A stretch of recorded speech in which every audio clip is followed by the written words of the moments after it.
Hello बच्चों, आइए इस प्रश्न को देखते हैं। जीवों की विविधता जो समान आवास या समुदाय को साझा करती है कहलाती है विकल्प ए अल्फा विविधता, विकल्प बी बीटा विविधता, विकल्प सी गामा विविधता या विकल्प डी डेल्टा विविधता। इस प्रश्न की जो मुख्य अवधारणा वह है पारिस्थितिकी विविधता। पारिस्थितिकी विविधता, यहाँ पर हम देखेंगे कि पारिस्थितिकी जो विविधता होती है वह मुख्य रूप से कितने प्रकार की होती है और किस विविधता का क्या तात्पर्य होता है। जो पारिस्थितिकी विविधता होती है उसे मुख्य रूप से 3 प्रकारों में विभाजित किया गया है। पारिस्थितिकी विविधता मुख्य रूप से 3 प्रकार की होती है। सबसे पहले यदि हम बात करें तो अल्फा विविधता।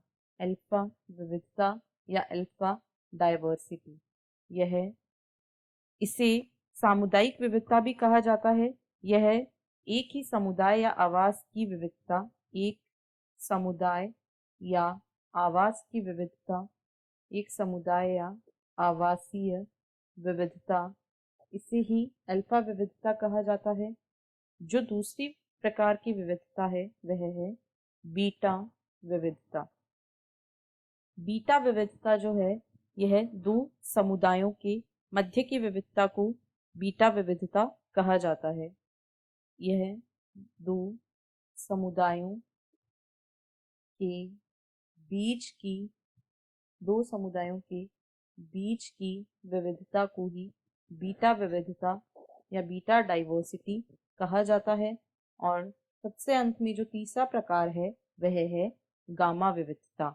गामा विविधता जो होती है यह पूरे पारितंत्र या पूरे परिदृश्य या पूरे भौगोलिक क्षेत्र, पूरे पारितंत्र या भौगोलिक क्षेत्र की विविधता इसमें शामिल होती है। तो पूरे पारितंत्र या भौगोलिक क्षेत्र की विविधता को ही गामा विविधता कहा जाता है।